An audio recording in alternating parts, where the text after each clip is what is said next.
di era pandemi ini mestinya tidak menghalangi kita untuk tetap senantiasa mendaras atau mempelajari Al-Quran. Kenapa? Karena membaca Al-Quran pada dasarnya bisa dilakukan di mana saja dan kapan saja. Tak mengenal waktu dan tak mengenal tempat.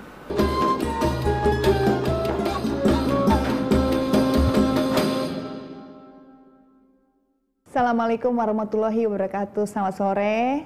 Apa kabar nih teman-teman? Senang sekali saya Luna Maya di Luna Cari Ilmu ketemu lagi sama teman-teman nih di sore sebelum menjelang berbuka puasa. Bagaimana puasanya lancar? Amin, mudah-mudahan lancar ya semuanya. Ya, hari ini kita akan belajar lagi nih pastinya. Dan tema hari ini juga menarik, yaitu Tadarus Al-Quran di bulan Ramadan. Wow, ini akan dibahas dan juga dibimbing oleh Ustadz Aceng dari cariustadz.id. Oke, langsung aja kita minta bimbingan beliau untuk belajar hari ini. Oke. Assalamualaikum warahmatullahi wabarakatuh. Selamat sore Pak Ustadz.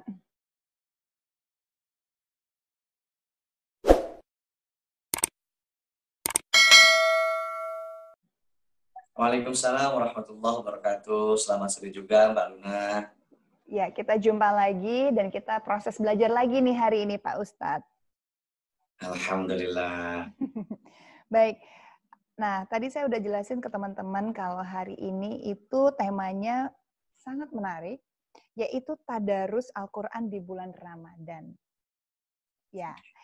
Nah, mungkin Pak Ustadz bisa jelaskan sedikit dan memperjelas apa sih arti dari Tadarus Al-Quran itu sendiri, Pak Ustadz.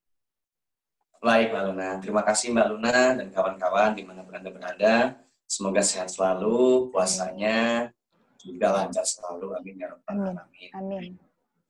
Secara sederhana, Mbak Luna dan kawan-kawan, ya. Tadarus Al-Quran artinya adalah mempelajari Al-Quran. Itu pengertian yang sangat sederhana.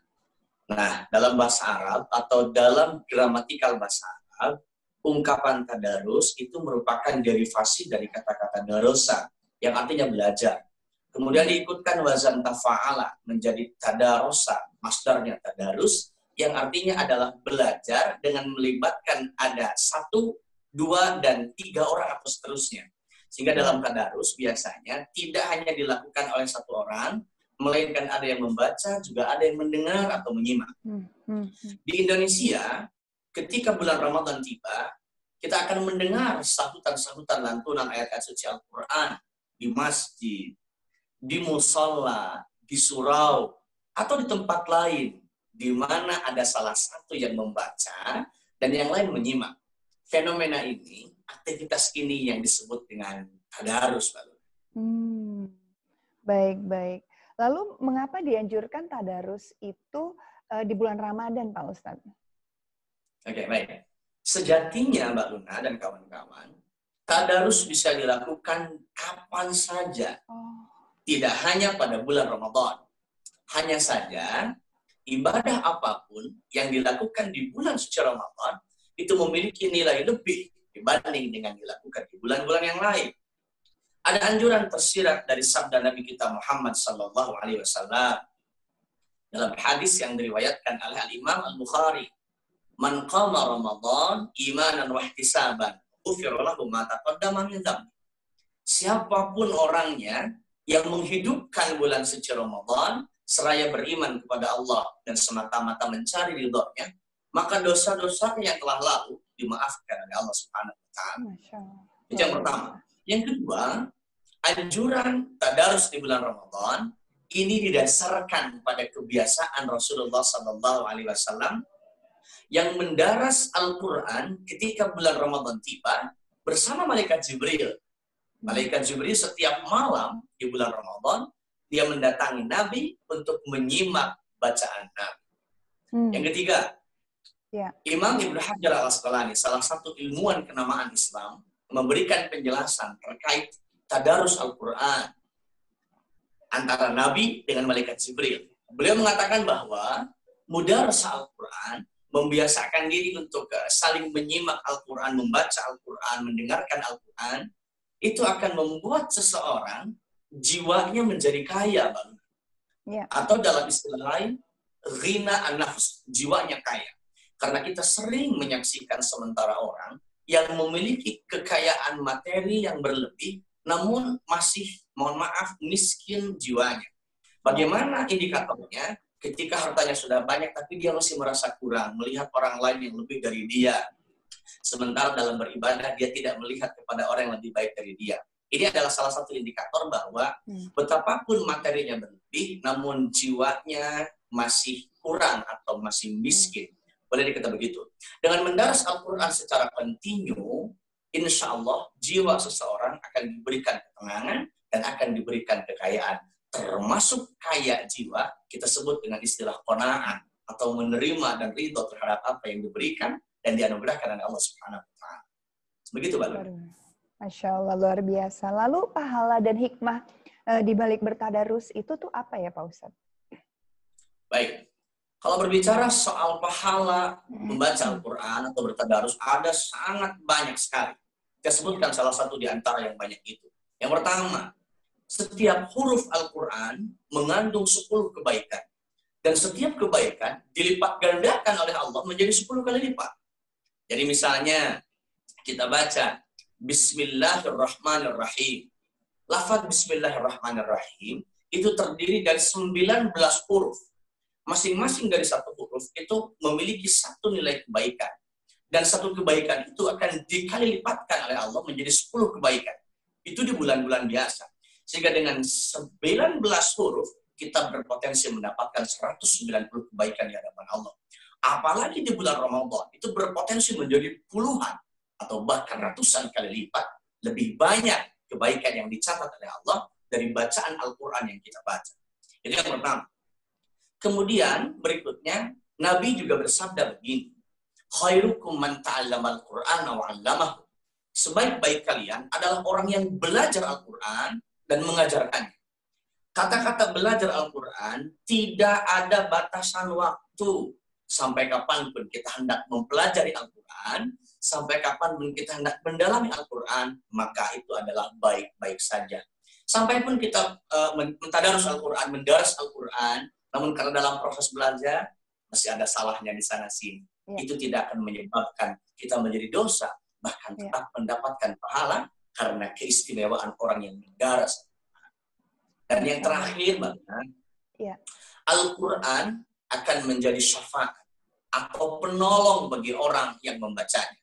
Dalam hadis riwayat Imam Muslim, Nabi bersabda, "Iqra'u al-Quran fa innahu ya'ti yaumal qiyamah syafi'an li ashabi." Bacalah Al-Quran oleh kalian karena dia, Al-Quran, akan datang kepadamu pada hari kiamat dan akan menjadi penolong. Akan menjadi penolong bagi orang-orang yang membacanya.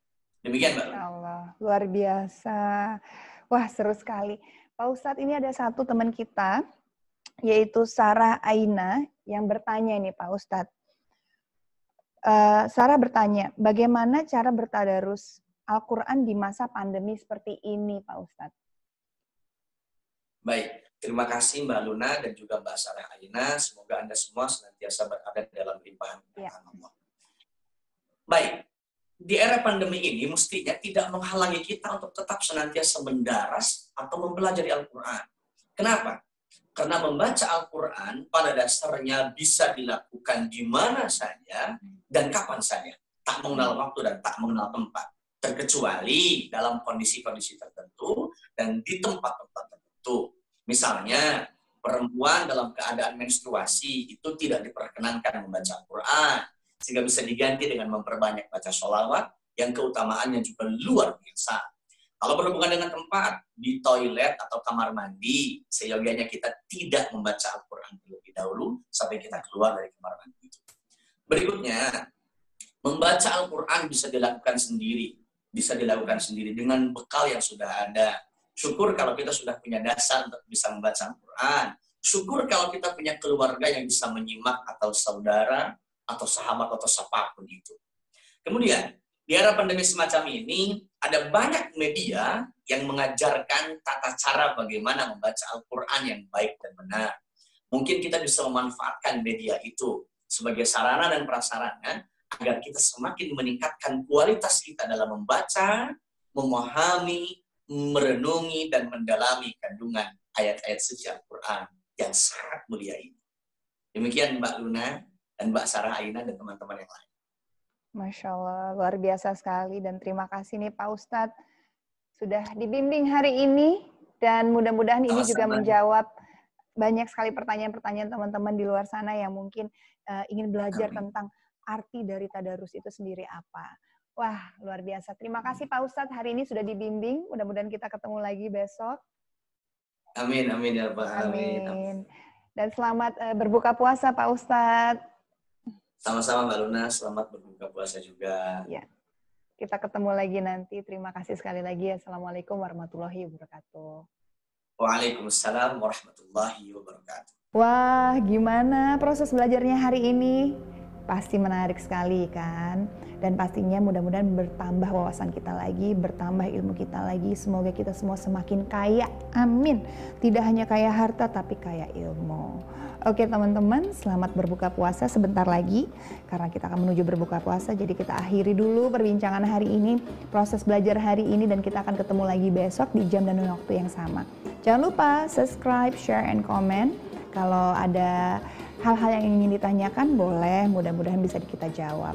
Oke, kalau begitu sampai ketemu di episode berikutnya, yaitu besok di Luna Cari Ilmu. Sampai jumpa. Assalamualaikum warahmatullahi wabarakatuh.